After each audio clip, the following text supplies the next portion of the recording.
सभी को आपके अपने YouTube चैनल अंकुश मैथमेटिक्स में आप सभी का स्वागत है। देखिए बाबू, 3-4 दिन से क्लास नहीं हो पा रहा था कुछ टेक्निकल प्रॉब्लम की वजह से। अभी देखिए हर चीज़ सही हो चुका है और आज से रेगुलर आपका क्लास होगी, ठीक है। और एक अल्टरनेट MWF में आपका टेस्ट का डिस्कशन होगा और दूसरे अल्टरनेट में TTS में आपका टाइम एंड वर्क का जो बचा हुआ पोर्शन है वो आपका चलता रहेगा, ठीक है। घबराना नहीं है, मैं पूरी लॉकडाउन फ्री सेवा बिल्कुल आपको दे रहा हूँ, ठीक है। अब जरा यहाँ पर ध्यान दीजिए, ये डेली जो आपका क्लासेज होगी वो शाम 4 बजे होगी और आज के क्लास में हम MWF है ना, तो टेस्ट 17 का डिस्कशन लेकर के आया हूँ। और जहां तक क्वेश्चंस के PDF की बात है तो आप हमारे टेलीग्राम चैनल से आप डाउनलोड कर लीजिएगा, ठीक है। और टेलीग्राम पर जुड़ने के लिए वीडियो के डिस्क्रिप्शन में मैं लिंक दे दूंगा, आप वहां के माध्यम से जुड़ सकते हैं, ठीक है। अब देखिए बाबू, अभी तक जो लोग वीडियो को शेयर नहीं किए फटाफट जल्दी से आप ग्रुप में शेयर करिए और जल्दी से वीडियो को लाइक करिए, ठीक है। और चलिए आज की क्लास को बिना देर किए हुए स्टार्ट करते हैं और बहुत ही कर सकते हैं बेहतरीन 2 क्वेश्चंस, पहला नंबर और दूसरा नंबर है। देखिए डाटा जो आपको दिख रहा है वो सेम डाटा पर एक क्वेश्चंस रेलवे का पूछा हुआ है जो पहला प्रश्न है और दूसरा क्वेश्चन आपके SSC का पूछा हुआ है, ठीक है। तो चलिए मैं दोनों क्वेश्चंस को इस डाटा में ले लिया हूं जिससे कि आपका दोनों क्वेश्चंस का पूर्णतः जानकारी हो जाए, ठीक है। तो चलिए बिना देर किए हम चीज को स्टार्ट करते हैं, आप जरा ध्यान दीजिएगा। तो चलिए बिना देर किए हम चीज को स्टार्ट करते हैं, आप जरा ध्यान दीजिएगा। देखिए बाबू, क्वेश्चन नंबर 1 और 2 का डाटा क्या करें, 140 से कम, 145 से कम, 150 से कम। आपको दिख रहा है हर जगह फासला कितने का है, 5 का है।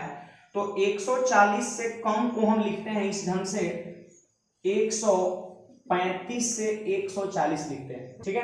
145 से कम को हम लिखेंगे 140 से 145, ठीक है। 150 से कम को हम लिखेंगे 145 से 150। फिर इसी तरीके से बढ़ता चला जाएगा, 150 से 155, 155 से 160 और 160 से 165, ठीक है।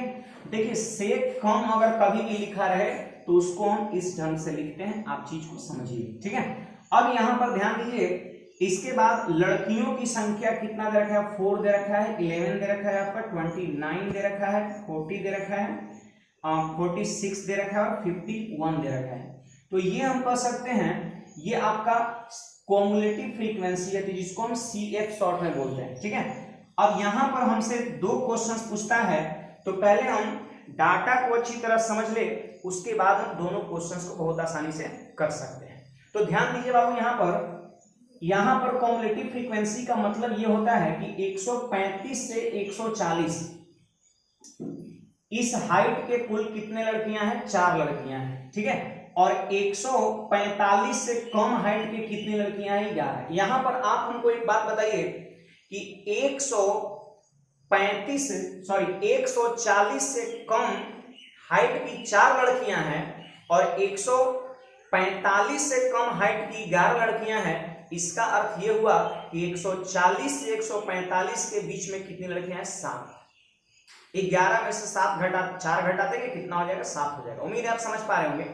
तो देखिए यहां पर हम फ्रीक्वेंसी लिखेंगे और फ्रीक्वेंसी लिखने का तरीका क्या होगा, 4 को ज्यों का त्यों और 11 में से 4 घटाएंगे कितना, 7, 29 में से 11 घटाएंगे कितना, 18, 40 में से 29 घटाएंगे 11, 46 में से 40 घटाएंगे 6 और 51 में से 46 घटाएंगे 5।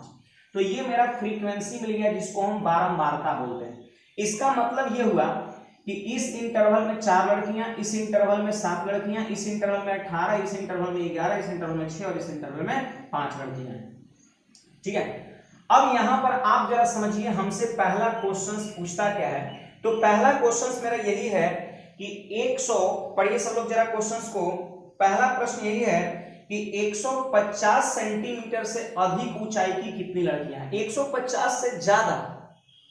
तो 150 से ज्यादा का मतलब देखिए तो 3 गो होगा। देखिए 150 से 155 मतलब ये भी 150 से ज्यादा है, ये भी 150 से ज्यादा है, ये भी 150 से ज्यादा है। तो 150 से अधिक बोल रहा है ना, तो हम ये तीनों को लेंगे। देखिए इसको क्यों नहीं लेंगे, क्योंकि 145 से ये है, ठीक है। तो कितनी लड़कियां हैं, तो सिंपली 11, 6 और 5 को जोड़ देते हैं, 11 + 6 + 5 और आंसर मेरा कितना हो जाएगा, 22। देखिए ये रेलवे में पूछा हुआ प्रश्न था और डाटा सेम था, और सेम ही डाटा पर एक बार एसएससी जो क्वेश्चन पूछा है वो आपका क्वेश्चन नंबर 2 है। ठीक है, क्वेश्चन नंबर 2 है। अब यहां पर जरा ध्यान दीजिए, एक बात याद रखिएगा कि जो लास्ट वाला संचयी बारंबारता होता है ना, कम्युलेटिव फ्रीक्वेंसी कितना है बाबू 51, वही जो है बारंबारता का जोड़ होता है। चाहे तो ये सभी को आप जोड़ के देख सकते हैं, 51 आ जाएगा, जिसको हम एन के नाम से जानते हैं, एन के नाम से जानते हैं। अब देखिए सेकंड नंबर क्वेश्चंस में हमसे क्या बोल रहा है कि माध्यिका ऊंचाई ज्ञात करें, मतलब ये सब जो लड़कियों का हाइट दिख रहा है उसका माध्यिका कितना होगा आप हमको बताइए। देखिए माध्यिका निकालने के लिए जनरली रूल जो होता है मैं आपको अभी समझा रहा हूं, और रेलवे भी माध्यिका से स्टैटिस्टिक्स से खूब क्वेश्चन पूछता है, जम के एनटीपीसी पूछा है। ठीक है, तो आप जरा ध्यान समझिएगा, अगर ये कंसेप्ट समझ गए तो माध्यिका का प्रश्न आपसे बनेगा। तो ध्यान दीजिए बाबू, यहाँ पर सबसे पहले माध्यिका निकालने के लिए हम क्या करते हैं, ये जो आपको दिख रहा है ना एन, देखते हैं ऑड है कि इवन है, तो आप ही बताइए जरा एन जो 51 दिख रहा है वो क्या है, ऑड नंबर है। ठीक है, और ऑड नंबर जब रहता है तो माध्यिका जो होता है वो n+1/2 पद होता है। तो आप जरा जल्दी से बोलिए 51 में 1 जोड़ेंगे, 52 में 2 से भाग देंगे, कितना आ जाएगा 26, यानी हम कहेंगे कि माध्यिका जो मेरा होगा वो 26वां पद होगा। अब आपको डाटा देख करके आपको बताना होगा कि आखिर माध्यिका वर्ग कौन सा है, मीडियन क्लास कौन है आपको बताना होगा। तो देखिए 26वां लड़की जिस मीडियन क्लास में होगा, जिस क्लास इंटरवल में होगा 26वां लड़की, वही आपका क्या कहलाएगा बाबू, मीडियन क्लास कहलाएगा। तो देखिए इसका मतलब क्या होता है, सीएफ का मतलब, मैं फिर से बार बोल रहा हूं, देखिए ये था यहाँ पर 140 से कम लिखा हुआ, उसके बदले मैंने ये चीज लिखा है।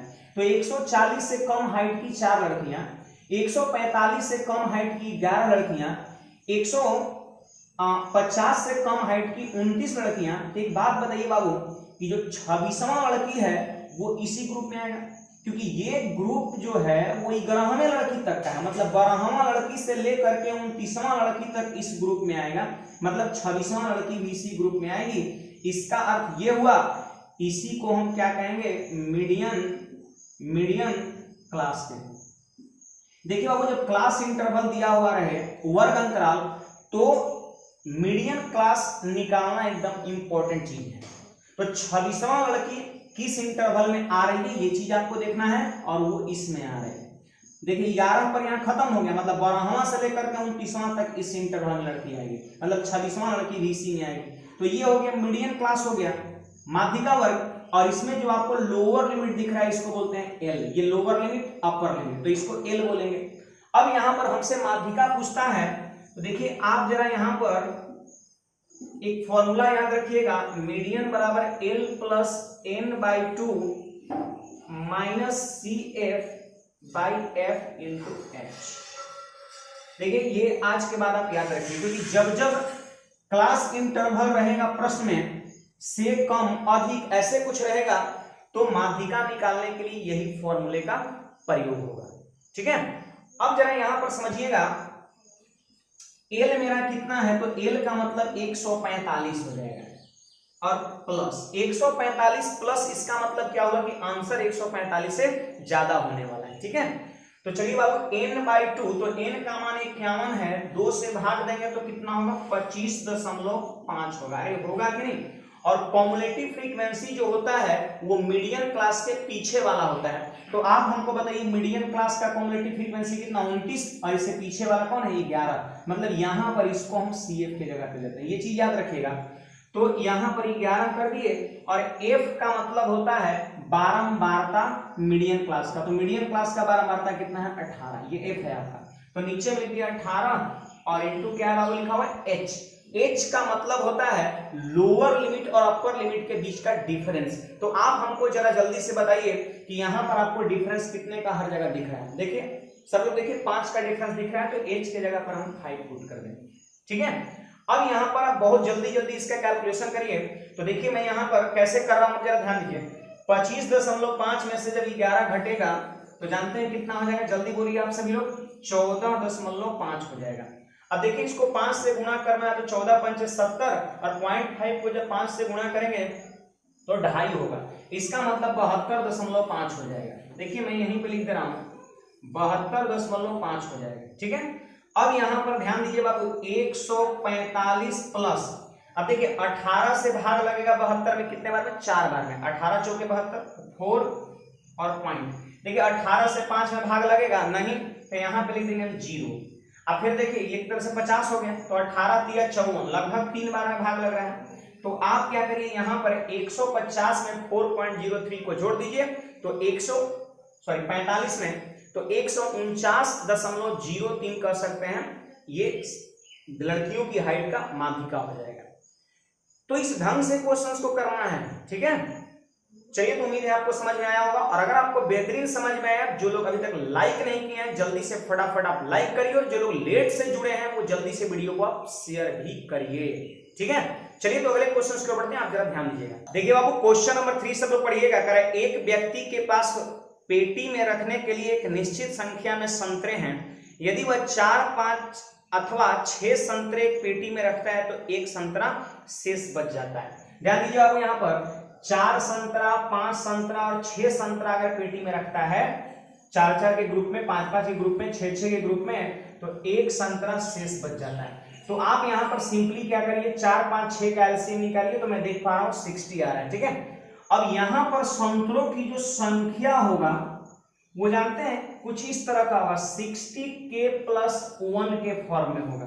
देखिए जनरली संख्या जो भाज्य होता है वो क्या होता है, भाजक गुणा भागफल प्लस शेष। एक संतरा शेष बच रहा है, इसलिए शेषफल के जगह पर 1 जोड़ दिए। अब k का मतलब हमें नहीं पता है, k की वैल्यू 1, 2, 3, 4, 5 कुछ भी हो सकता है। अगर मान लेते हैं 1 रखेंगे तो कितना आएगा, जल्दी बोलिए। अगर k का मान हम 1 रखेंगे तो कितना आएगा, 61 आएगा, 61 आएगा। प्रश्न को और थोड़ा आप आगे पढ़िए तो कहता है कि यदि वह पेटी में 7 संतरे रखता है, 7-7 संतरा, तो उसके पास एक भी संतरा शेष नहीं बचता है, तो उस व्यक्ति के पास पेटी में रखने के लिए कुल कितने संतरे हैं। इसका अर्थ ये हुआ, मैं समझा रहा हूं, इसका अर्थ ये हुआ कि वह संख्या आपको बताना है जिसमें 4, 5, 6 से भाग दे तो शेषफल 1 बचे, और 7 से भाग दे तो पूरा पूरा कट जाए, मतलब कोई शेष नहीं बचे। तो जानते हैं यहाँ पर 4, 5, 6 का एलसीएम 60 के, और वो जो संख्या होगा वो 60k + 1 के फॉर्म में होगा। अब यहाँ पर 7 से कटना भी चाहिए, आपको वो संख्या लिखना है, तो आप k के जगह पर 1 रखिए तो कितना है, 61। क्या 7 से कट रहा है, नहीं कट रहा है, मतलब ये नहीं होगा। तो सिंपली आप k का मान आप क्या करिए, 2 रखिए, तो देखिए 60 दूना 120 और 1 जोड़ेंगे 121। क्या 7 से कट रहा है, नहीं कट रहा है, मतलब k का मान इस तरीके से हम पुट करते हैं। और मैं दावे के साथ कह रहा हूं, ये चीजें 4-5 तक क्लियर हो ही जाता है मैक्सिमम, नहीं तो 2-3 पे आपका क्लियर हो जाएगा। ठीक है, तो यहाँ पर मैं k के वैल्यू को 5 पुट कर देता हूं। देखिए 60 × 300 + 1 कितना, 301, और यही कह सकते हैं आपके क्वेश्चन का आंसर हो जाएगा। आप चाहे तो 7 से भाग देके इसमें देख सकते हैं, 7 चौके 28, 2 पर 21 कट जा रहा है ना। इसका मतलब ये हुआ कि अगर 301 संतरा टोटल है, और अगर हम 4-4 के ग्रुप में, 5-5 के ग्रुप में, 6-6 के ग्रुप में रखेंगे तो शेषफल 1 बचेगा। चाहे तो ये तीनों से इसमें भाग देके देख सकते हैं। उम्मीद है आप इस क्वेश्चन को समझ पाए होंगे। तो नहीं तो कुछ लोग क्या करते हैं, सीधे ऑप्शन से ट्राई करते हैं। देखिए बाबू क्वेश्चन नंबर 4 कहता है कि एक बस से हर 30वें मिनट पर बस स्टैंड से दिल्ली के लिए छूटती है, हर 30वें मिनट में। फिर इसके बाद कहता है कि इंक्वायरी क्लर्क ने यात्री को बताया कि बस 10 मिनट पहले ही जा चुकी है। सुनिएगा, 30-30 मिनट पर एक बस खुलती है, और जब इंक्वायरी जाकर के कोई पैसेंजर लिया तो उन्होंने ये बताया कि एक बस जो है वो 10 मिनट पहले ही जा चुकी है। सोचिएगा 30 मिनट पर बस खुलती है, 30-30 मिनट पर, और वो क्लर्क क्या बताया कि 10 मिनट पहले ही वो बस खुल चुका है। इसका अर्थ ये हुआ कि 20 मिनट बाद दूसरा बस खुलने वाली है। बात को समझ पा रहे हैं, 20 मिनट बाद दूसरा बस खुलने वाली है। तो 30-30 मिनट पर बस खुलती है और 10 मिनट पहले ही वो बस खुल चुकी है। इसका अर्थ ये हुआ कि आने वाले 20 मिनट में एक और बस खुलने वाली है। प्रश्न को आगे पढ़िएगा, कहता है कि और अगली बस 9:35 प्रातः काल को निकलेगी। लीजिए 9:35 में बस खुलेगी, ये भी कंफर्म कर दिया, और ये बस खुलने वाली है कितना मिनट बाद, 20 मिनट बाद, हम समझ चुके हैं। तो जब हम इंक्वायरी ले रहे थे उस वक्त टाइम कितना हो रहा था, तो इसमें से हम 20 मिनट को क्या करेंगे, जल्दी बोलिए, 20 मिनट को हम घटा देंगे। तो 20 मिनट को जब घटा देंगे तो 9:15 प्रातः मतलब आप 9:15 में सुबह में आप इंक्वायरी ले रहे थे, तभी वो बंदा बता रहा था कि 10 मिनट पहले खुल चुका है और 9:35 में खुलने वाली है। तो उम्मीद है आप इस चीज को समझ चुके होंगे। आंसर मेरा कौन सा हो जाएगा, डी हो जाएगा। ठीक है, देखिए बाबू क्वेश्चन नंबर 5 क्या कहता है, तो एक परीक्षा में 37.5% लड़कियां हैं।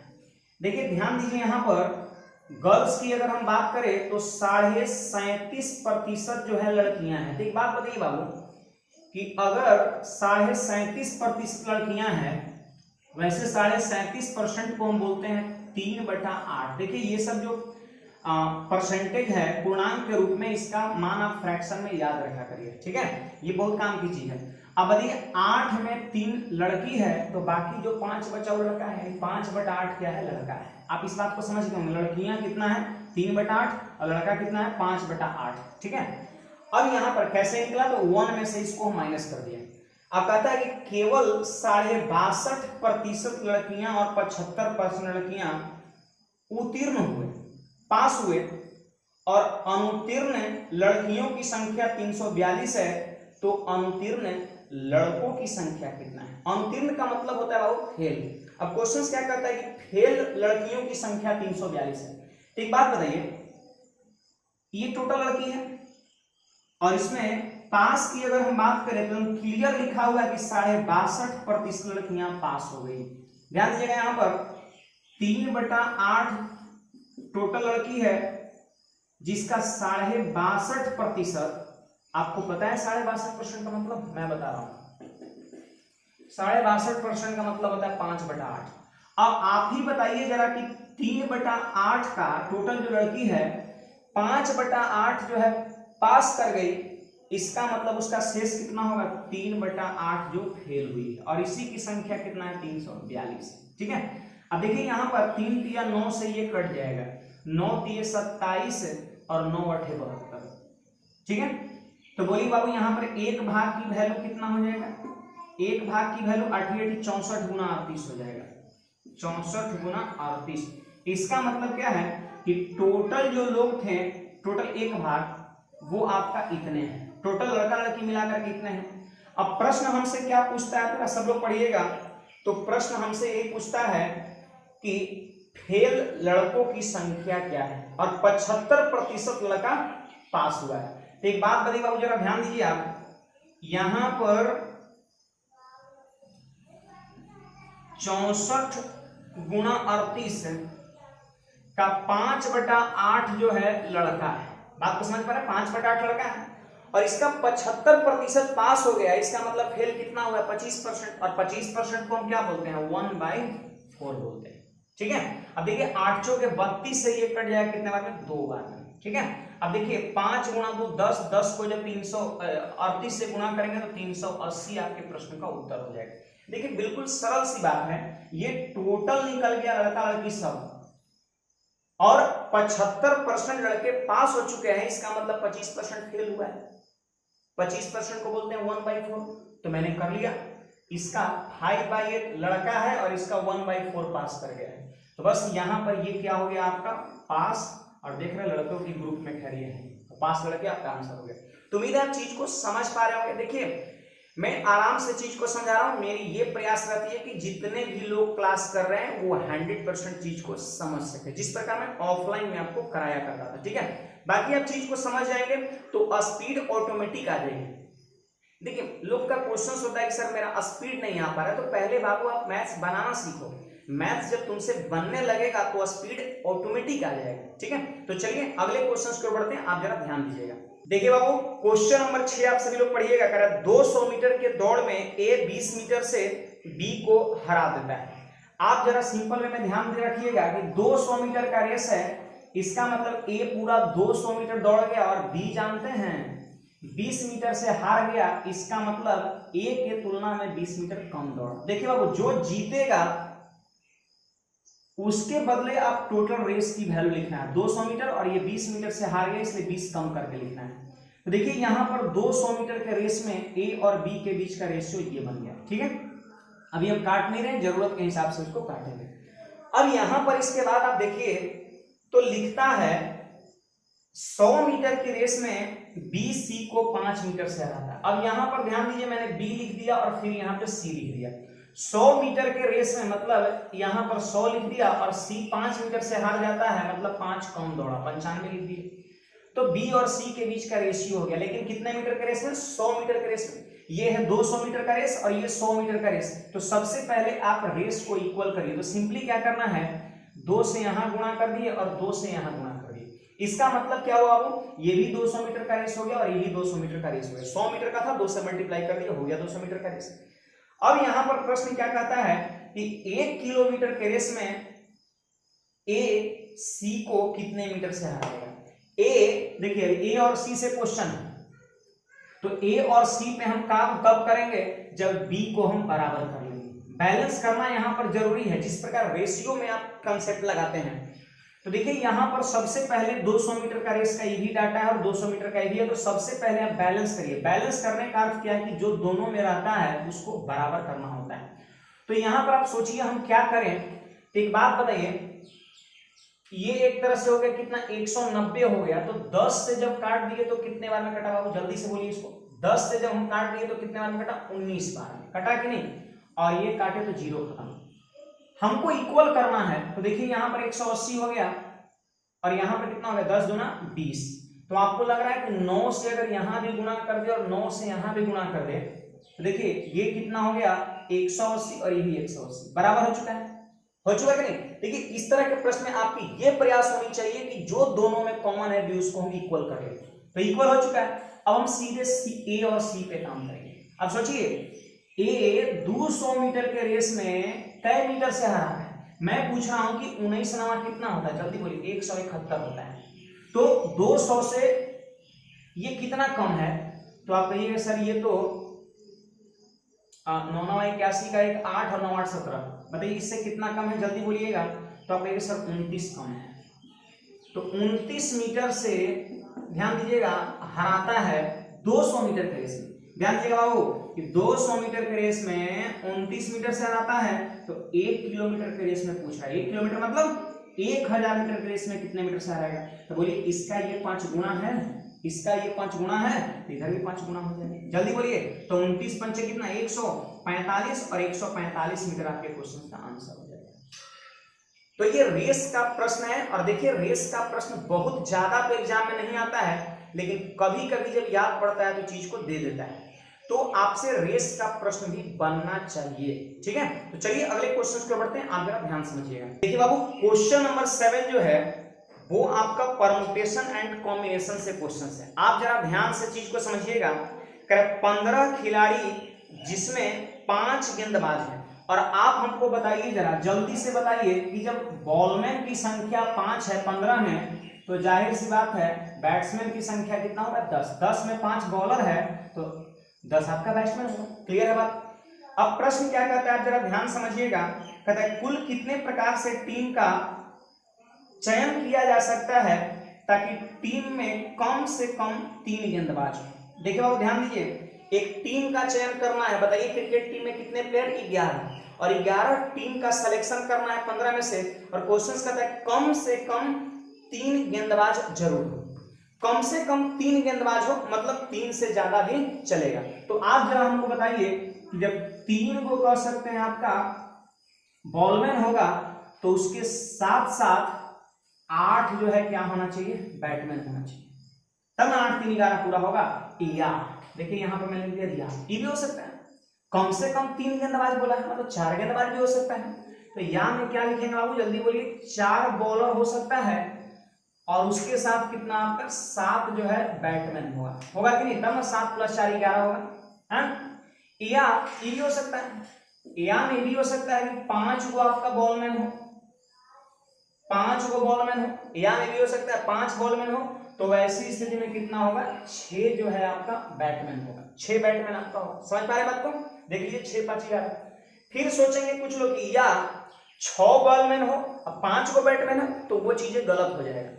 क्यों गलत हो जाएगा, तो बताइए बॉलर है कितना, 5 ही को बॉलर है ना, तो अब 6 बॉलर कैसे ले सकते हैं, है ना। तो ये चीज बहुत मायने रखता है, कम से कम 3 गेंदबाज हो, इसका मतलब 3 हो सकता है, 4 हो सकता है या 5 हो सकता है, 6 बॉलर नहीं हो सकता है क्योंकि 6 बॉलर ही नहीं है, ठीक है। और हमको 11 पूरा करना, देखिए यहाँ भी 11 पूरा हो गया, यहाँ भी 11 पूरा हो गया, यहाँ भी 11, तो कम से कम 3 बॉलर बोल रहा है, तो यहाँ पर 1 2 3 केस बनेगा, या तो ये बनेगा या तो ये बनेगा या तो ये, यही तो है परमुटेशन एंड कॉम्बिनेशन, संभावना है, क्या क्या हो सकता है वो टोटल तरीके आपको दिखाना है, ठीक है।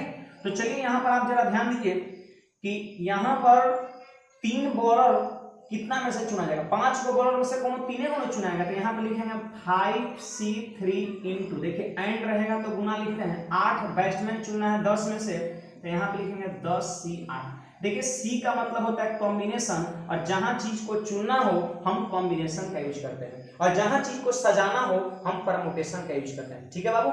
अब देखिए या का मतलब होता है प्लस, देखिए जहां या रहेगा ऑप्शनल चीजें, या तो ये या तो ये या तो ये, तो हम प्लस का यूज करेंगे, और जहां तथा का केस रहेगा वहां पर हम गुणा कर देंगे। अब देखिए 4 बॉलमैन चुनना है, तो 5 में से 4 को चुनेंगे तो 5C4 हो जाएगा, और एंड है तो गुना, 7 बैट्समैन चुनना है तो 10C7 प्लस 5 बॉलमैन चुनना है तो 5C5, और 6 बैट्समैन चुनना है तो 10C6, ठीक है।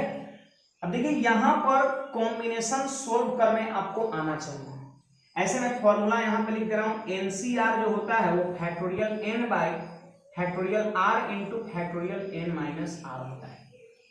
देखिए ऊपर का फैक्टोरियल, नीचे का फैक्टोरियल, और फिर इसका जो डिफरेंस होगा उसका फैक्टोरियल।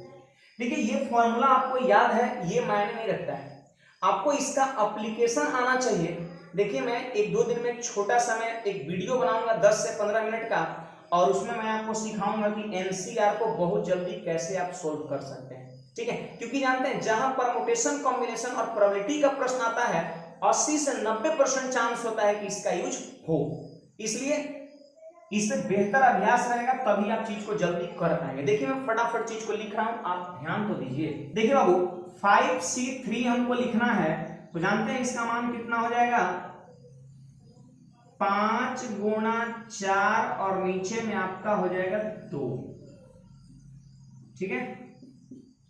और 10C8 लिखना है तो 10 गुणा 9 और नीचे में हो जाएगा 2, तो बोलिए बाबू कितना आ जाएगा ये देख लीजिए, 9 और 5 कितना 45, और गुणा कितना 10, कितना हो गया 450 हो गया, ठीक है, और प्लस, ठीक है 5C4 की जो वैल्यू होगा वो 5 ही होगा, ठीक है। अब 10C7 का वैल्यू जो होगा वो 10 गुणा 9 गुणा 8 और नीचे में कितना हो जाएगा वो 6 हो जाएगा, तो ये हो जाएगा आपका 15। देखिए 15 8 कितना 120, और 120 को जब 5 से गुणा करेंगे तो कितना हो जाएगा 600 हो जाएगा, ठीक है। अब यहां पर जरा ध्यान दीजिए, इसकी वैल्यू 1, और यहां पे लिखेंगे 10 गुणा 9 गुणा 8 गुणा 7, और नीचे में लिखेंगे 24। तो यहाँ पे ध्यान दीजिए 24 से ये 72 कट जाएगा 3 बार में, तो 10 7 या 21 गुणा 10 210 हो जाएगा, प्लस में कितना हो गया 210। आप ये सभी को जल्दी से जोड़िए, तो 400 और 600 10 और 200 1200 और 50 और 10 कितना 60, यानी 1260 जो है आपके क्वेश्चंस का आंसर हो जाएगा, ठीक है। तो ये चीज जैसे अगर आपको इस पे खूब अभ्यास है तब आप इस चीज को जल्दी से आप लिख सकते हैं, ठीक है। और बेहतरीन जैसे देखिए हमें थोड़ा लिखना था, अगर हमें खुद मन में करना रहे तो ये चीज को मैं मौखिक करता चला जाऊँ, वो सब प्रैक्टिस पे चीज डिपेंड करता है, तो आप खूब अभ्यास करिए, ठीक है। तो चलिए अगले क्वेश्चन की ओर बढ़ते हैं, आप जरा ध्यान समझिएगा। देखिए क्वेश्चन नंबर 8 में fx = x² - 1/x दे रखा है, और हमसे पूछता है सिंपली बस f6 की वैल्यू दो। देखिए ये x के फॉर्म में चीजें हैं, और यहाँ पर fx है और यहाँ पर f6 है, मतलब जहां जहां x है वहां वहां आपको क्या करना है 6 बैठाना है। तो बोलिए कितना होगा 6 का स्क्वायर माइनस 1/6, तो 36 में से 1 घट गया 35 और बटा 6 आपके क्वेश्चन का आंसर हो जाएगा। तो उम्मीद है आप इस प्रश्न को बहुत आसानी समझ गए होंगे, कुछ नहीं करना है, बस जहां जहां x है वहां 6 को पुट कर देना है, ठीक है। देखिए बाबू क्वेश्चन नंबर 9 क्या कहता है कि यदि एक जलसे में 12 व्यक्ति हैं, देखिए 12 व्यक्ति हैं, n की वैल्यू कितना दे रखा है 12 दे रखा है, ठीक है। अब कहता है यदि उसमें हर व्यक्ति आपस में हाथ मिलाता है तो जलसे में कितने बार हाथ मिलाएंगे। देखिए अभी हाथ नहीं मिलाना है, नहीं तो वायरस फैलेगा आपका, ठीक है, इससे दूर रहना है। अब देखिए यहाँ पर कितने बार हाथ मिलाए गए आपसे ही पूछता है, तो आप एक फॉर्मूला याद रखिएगा, n इंटू एन माइनस 1/2।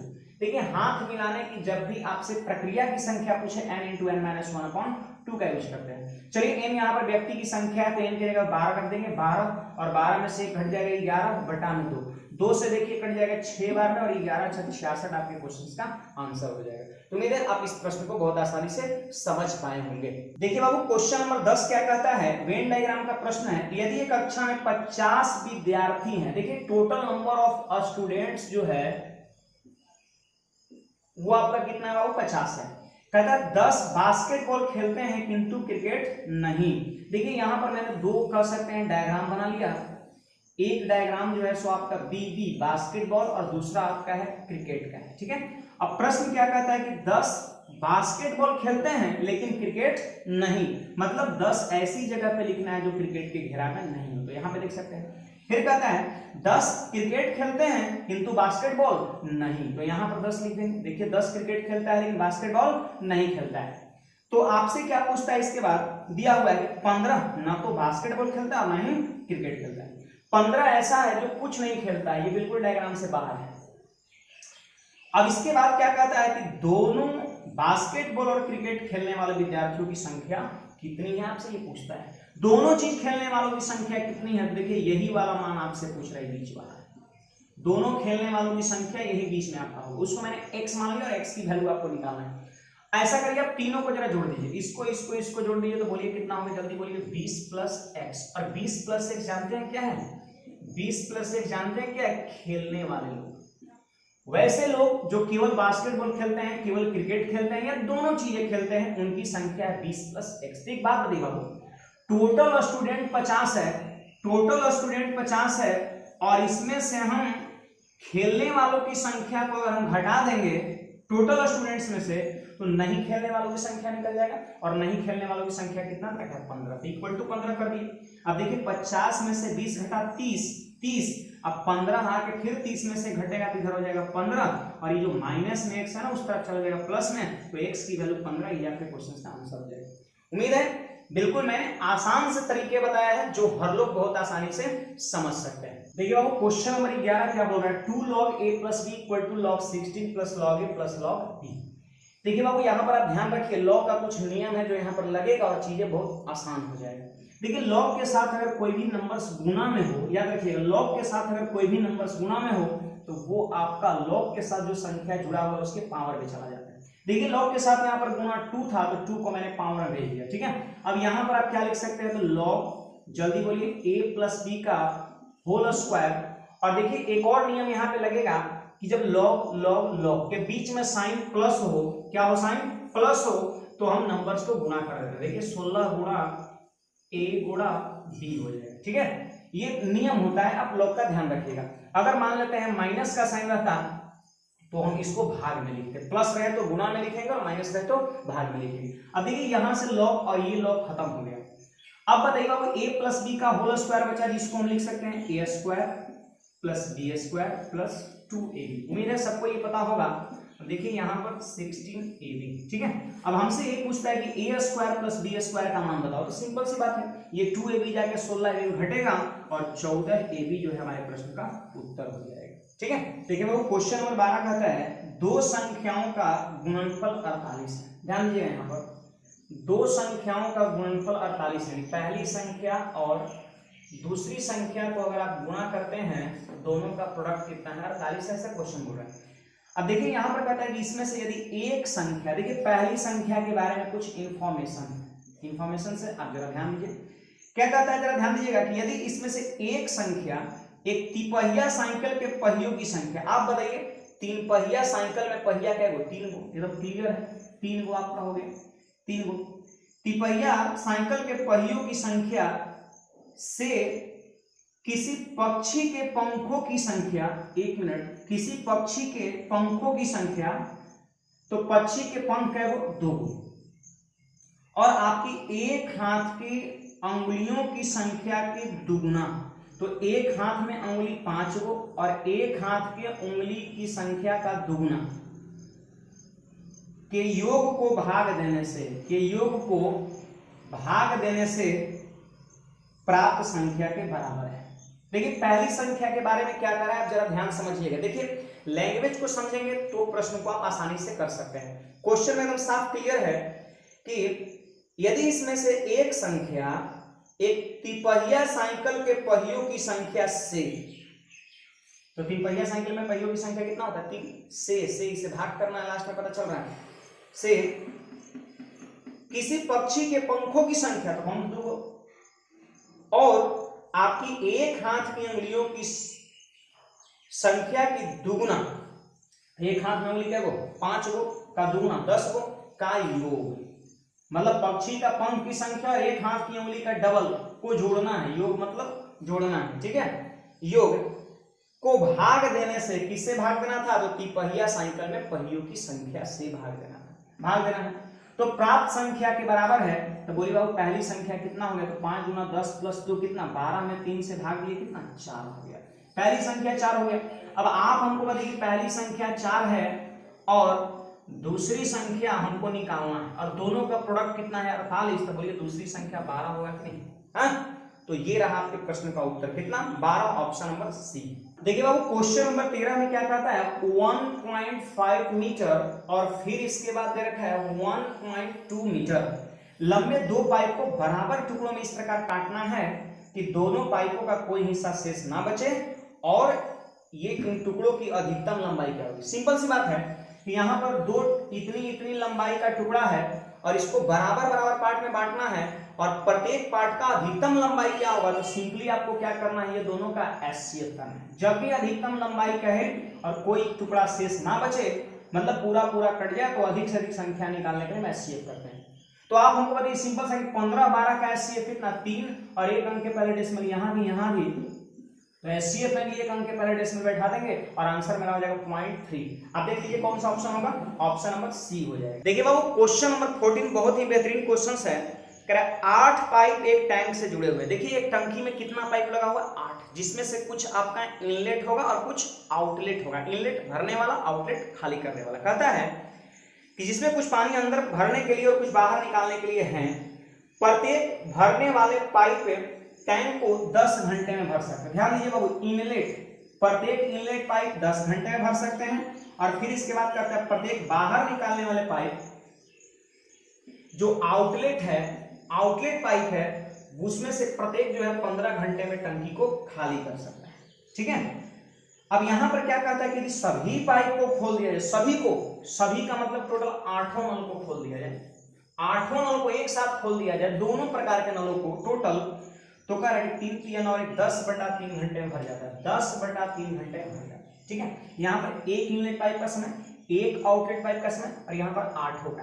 तो सिंपली आप हमको तीनों का एलसीएम लेके जल्दी से बताइए। तो देखिए यहाँ फ्रैक्शन है, कोई बात नहीं, जब फ्रैक्शन रहे तो मैंने एलसीएम आपको अक्सर सिखाया है कि अंश का एलसीएम करना है और हर का एचसीएफ करना है। तो उम्मीद है आप जब न्यूमरेटर का एलसीएम करेंगे तो 30 होगा और नीचे में यहाँ 1 है और यहाँ 1 है, तो 1 1 3 का एचसीएफ 1 ही होता है। ठीक है।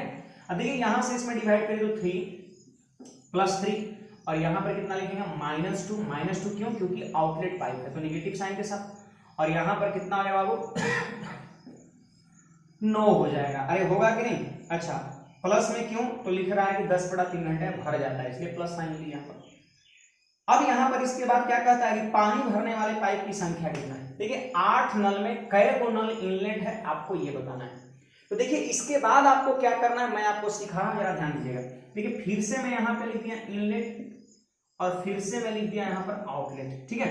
अब बताइए आप हमको जरा कि एक इनलेट पाइप का एफिशिएंसी 3 है। थोड़ा समय के लिए हम ये मान लें कि 8 इनलेट पाइप है तो एक इनलेट पाइप की एफिशिएंसी +3, तो 8 इनलेट पाइप रहेगा तो कितना 8 × 24 +24 एफिशिएंसी होगा। थोड़ा समय के लिए हम ये मान लें कि अगर 8 आउटलेट पाइप है तो 8 × 16 -16 एफिशिएंसी होगा। बात को समझ पा रहे हैं। तो मैं एलिगेशन यहाँ पर लगाने वाला हूं और इस तरह के प्रश्न में आप एलिगेशन लगा करके चीज को बहुत आसानी से कर सकते हैं। देखिए ध्यान दीजिए एक इनलेट पाइप का एफिशिएंसी जो है 3 है तो 8 इनलेट तो 8 × 24 और एक आउटलेट पाइप की एफिशिएंसी -2, अगर 8 रहेगा आउटलेट तो -16।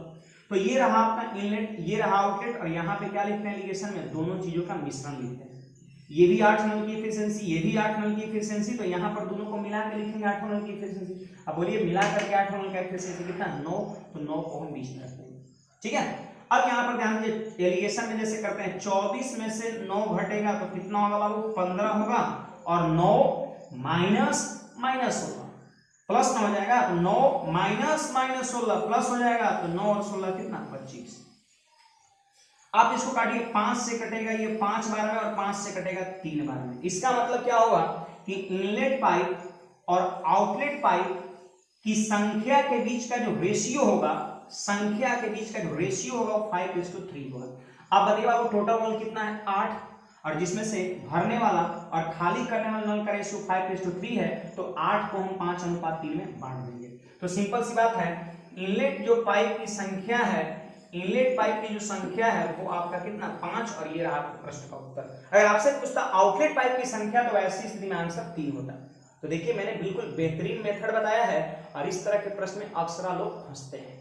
ठीक है, तो आप ये कांसेप्ट आज के बाद यूज करिए इस टाइप के सारे प्रश्न में, और आपसे प्रैक्टिस के बाद क्वेश्चंस कर सकते हैं 10 सेकंड के अंदर में ये प्रश्न बन जाएगा। आपसे प्रैक्टिस करना है तब बनेगा आपका। ठीक है, और जल्दी से आप वीडियो को क्या करिए फटाफट आप शेयर करिए जो लोग नहीं किए हैं, और लाइक भी करिए। ठीक है, चलिए तो अगले क्वेश्चन की ओर बढ़ते हैं, आप जरा ध्यान दीजिएगा। देखिए बाबू क्वेश्चन नंबर 15 कहता है एक दुकानदार प्लास्टिक के सभी खिलौने पर 15% की छूट देती है। ठीक है, यदि वह ग्राहकों को और 4% की छूट देता है जो नगद पैसा देता है। देखिए 15% का जो डिस्काउंट है वो जेन्युइन है, हर किसी को मिलता है, लेकिन अगर आप नगद पैसा देते हैं तो 4% का एक्स्ट्रा डिस्काउंट आपको मिलेगा। अब क्वेश्चन कहता है किसी 200 रुपए के खिलौने के लिए ग्राहक को कितने नकद राशि देनी होगी। सुनिए बाबू, 200 रुपए का खिलौना है, अंकित मूल्य है, डिस्काउंट इसी पर मिलेगा, तो 15% का डिस्काउंट मिल जाएगा, तो इसका कीमत हो जाएगा कितना 85%। समझ पा रहे बात को, 85% हो जाएगा। लेकिन जो नगद पैसा देगा उसको 4% का एक और छूट मिलेगा, मतलब इस पर 100 - 4 कितना 96/100 कर देंगे, और ये कर सकते हैं नगद मूल्य हो जाएगा। देखिए सिंपल सा होता है, 200 अंकित मूल्य लिख दिए, 15% का छूट तो 100 - 15/100, फिर 4% का छूट तो 100 - 4/100, और जो आएगा वही आपका नगद मूल्य का आएगा। तो सिंपली यहाँ पर इसको काट दीजिए, तो मैं देख रहा हूँ 2 जीरो से 2 जीरो खत्म हो गया। समझ पा रहे बाबू। अब देखिए यहाँ 5 से कटेगा 20 बार में, 5 से कटेगा 17 बार में, और 4 से कटेगा 5 बार में, और 4 से कटेगा कितने बार में, जल्दी बोलिए 24 बार में, 24 बार में कटेगा। अब यहाँ पर ये गुणा करके आप 5 से भाग दीजिए, आपके क्वेश्चन का आंसर हो जाएगा। ठीक है, चलिए तो हम अगले क्वेश्चन की ओर बढ़ते हैं, आप जरा ध्यान दीजिएगा। देखिए बाबू क्वेश्चन नंबर 16 आपको दिख रहा है वो आपका बहुत ही बेहतरीन क्वेश्चन पार्टनरशिप का है। जरा समझिएगा, ए और बी दोनों मिलकर एक उद्योग शुरू करते हैं जिसमें ए सक्रिय भागीदार के रूप में काम करता है। देखिए जनरली बिजनेस जब व्यक्ति मिलकर स्टार्ट करता है तो उसमें जो पार्टनर्स होते हैं वो 2 तरह के होते हैं। एक एक्टिव पार्टनर होता है जिसको बोलते हैं सक्रिय साझेदार, और दूसरा बोलते हैं स्लीपिंग पार्टनर जिसको बोलते हैं निष्क्रिय या फिर कर सकते हैं सुषुप्त साझेदार। सक्रिय पार्टनर वो होता है जो पैसा लगाने के साथ साथ बिजनेस भी करता है, मतलब उसमें मजदूरी भी करता है, और स्लीपिंग पार्टनर वो होता है जो सिर्फ पैसा लगाता है, और जब लाभ का बंटवारा होगा तो आएगा अपना हिस्सा लेकर के चला जाएगा। तो यहाँ पर ए सक्रिय भागीदार है, इसका मतलब पैसा भी लगाया है और वही बिजनेस में खुद मजदूरी भी कर रहा है।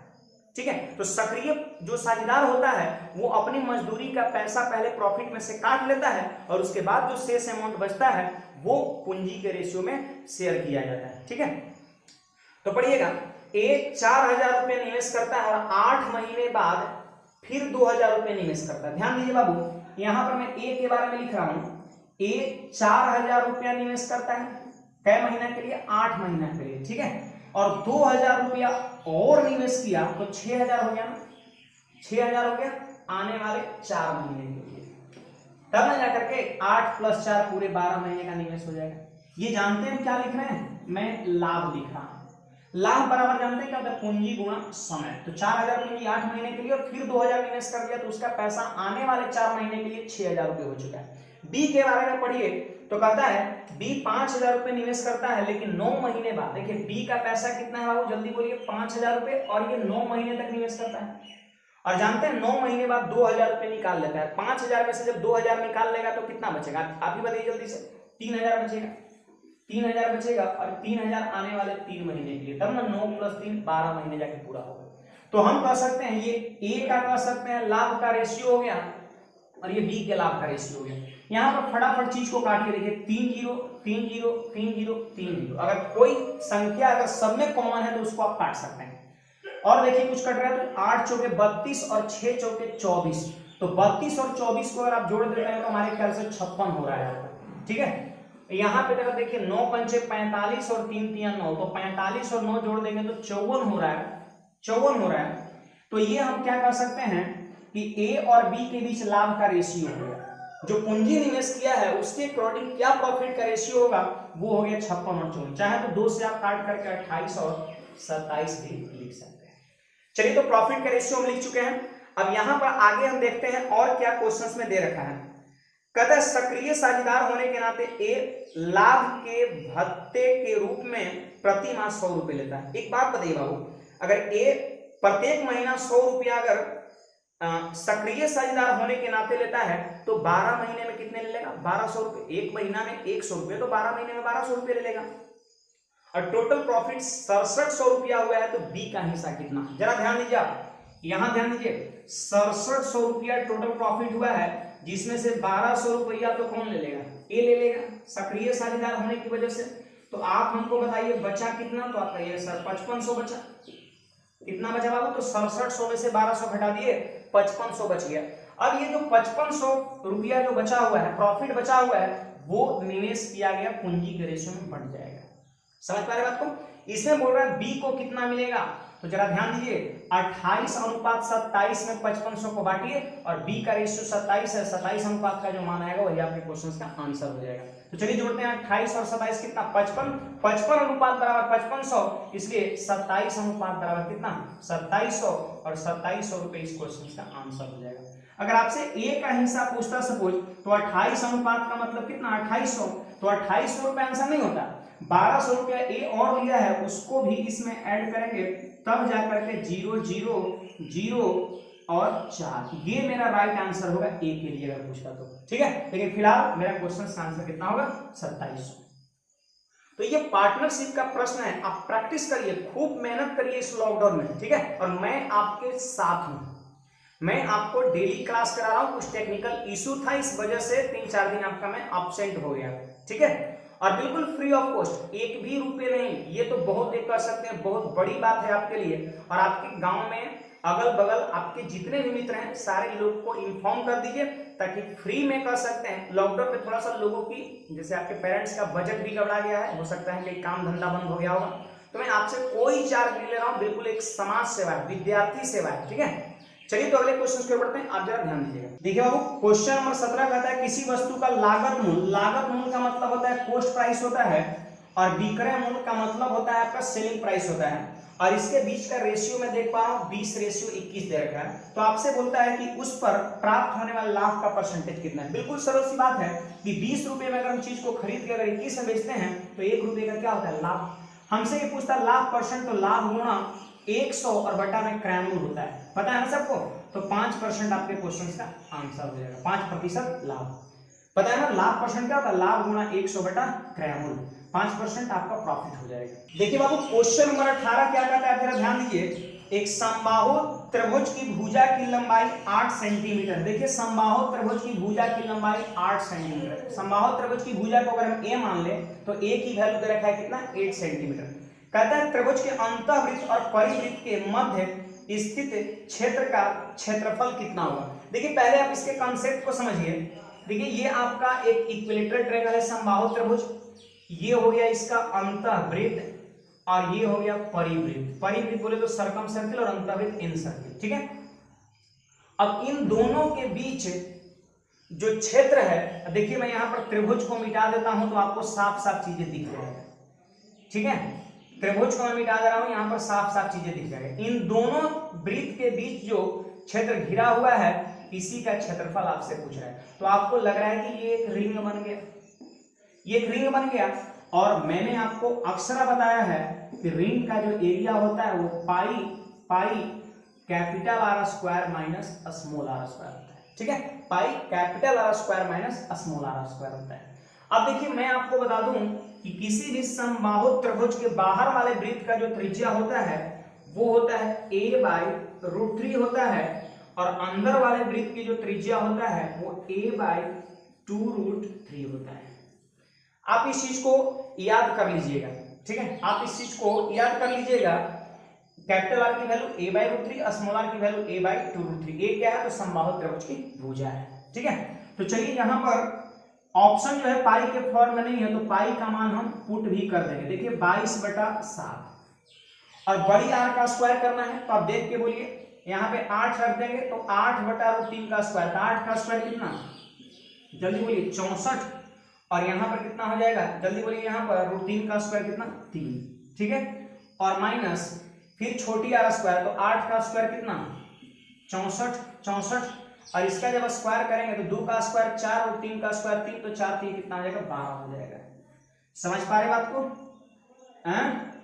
अब यहाँ पर देखिए, आप जरा ध्यान दीजिए कैसे इसको मैं सोल्व कर रहा हूँ। देखिए 22/7, और देखिए 64 दोनों में ऊपर में कॉमन है, तो 64 को मैंने बाहर कर लिया, तो क्या बच गया? 1/3 माइनस 1/12।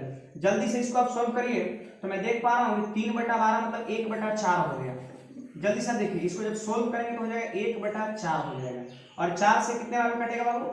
16 बार में। अब 22 को 16 से आप क्या करिए? गुणा कर दीजिए, तो जल्दी से आप हमको गुणा करके बताइए, 352 हो जाएगा। तो 352 बटा कितना? 7। आप 7 से इसमें भाग दे करके देख सकते हैं, तो 50.2/7 ऑप्शन नंबर कौन सा हो जाएगा? बी हो जाएगा, ठीक है। तो ये कॉन्सेप्ट आपको याद रखना है कि जब भी किसी समबाहु त्रिभुज के परिवृत्त और अंतःवृत्त के मध्य का घेरा क्षेत्र का क्षेत्रफल आपसे पूछे, तो सिंपली जो आपका रिंग का जो फॉर्मूला होता है, वलय का, छल्ला का, pi capital R square minus small R square, उसी का आपको यूज करना है, ठीक है। और कैपिटल आर क्या होता है? a/√3, और स्मॉल आर a/2√3। अरे कुछ एग्जाम में तो डायरेक्ट क्वेश्चंस यहां से भी आता है कि a का मान 8 है तो कैपिटल आर का मान बता दो, बस इतना भी क्वेश्चन रहता है, स्मॉल आर का मान बता दो। अगर आपसे सपोज ये दोनों का रेशियो पूछ देगा, बड़ी आर और छोटी आर का, तो याद रखिएगा 2:1 होगा, ठीक है। आप चाहे तो रेशियो देखिए ना, निकाल सकते हैं। देखिए बाबू, क्वेश्चन नंबर 19 कहता है, यदि cos x इंटू cos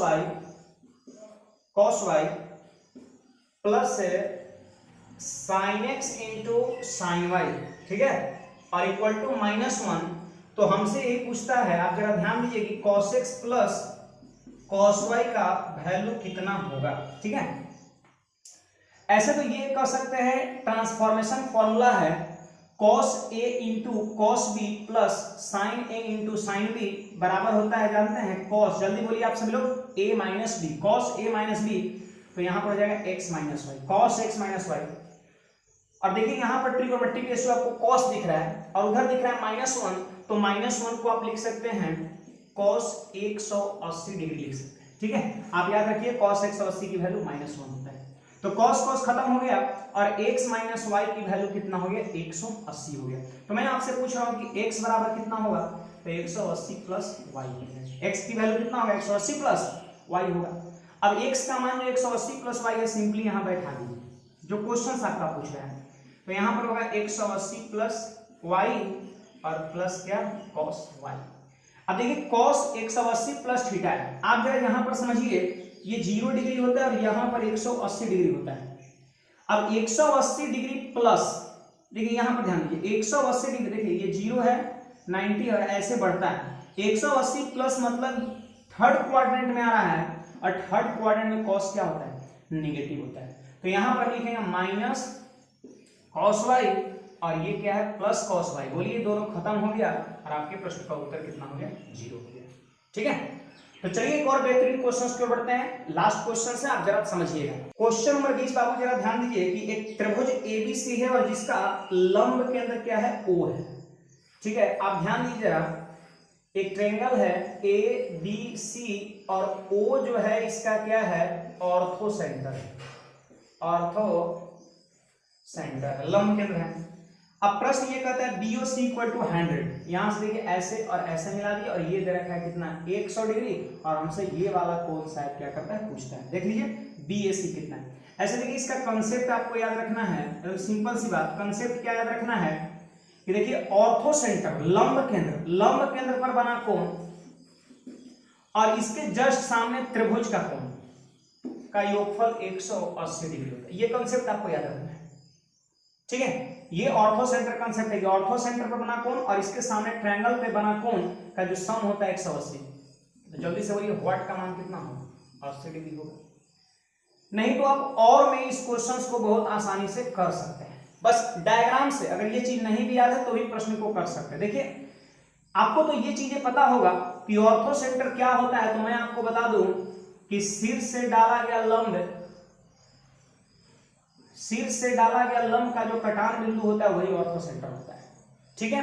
अब आप बताइए कि ये अगर 100 डिग्री है तो ई भी कितना होगा, 100 होगा कि नहीं होगा, जल्दी बोलिए। ये भी कितना होगा, 100 होगा। अब देखिए यहां पर ये जो दिख रहा है आपको, देखिए जिस पे कलम चल रहा है, ये जो आपको दिख रहा है इसमें 4 भुजाएं हैं, मतलब चतुर्भुज है। और चतुर्भुज में ये 90 डिग्री और ये 90 डिग्री, तो 90 और 90 एक दो को मिलकर कितना होगा, 180। आपको पता है किसी चतुर्भुज के चारों अंतःकोण का योगफल 360 डिग्री होता है, जिसमें से ये दोनों 180 है, तो जाहिर सी बात ये दोनों 180 हुआ। अब बोलिए आप ही कि अगर ये दोनों 180 है और जिसमें अगर 100 है तो ये कितना होगा, 80 होगा। तो आप ऐसे भी चीज को समझ सकते हैं फिगर में, नहीं तो फिर ये कंसेप्ट भी आप याद रख सकते हैं। तो चलिए, उम्मीद है आज का क्लास आपको बहुत ही बेहतरीन लगा होगा। तो हम लोग मिलते हैं अगले क्लास में, और अभी तक जो लोग सब्सक्राइब नहीं किए हमारे चैनल को, जल्दी से सब्सक्राइब कर लीजिएगा, ताकि आपको ज्यादा से ज्यादा इस चैनल पर आपको फायदा मिल सके और आप बेहतरीन मैथ्स का कंसेप्ट सीख सकें।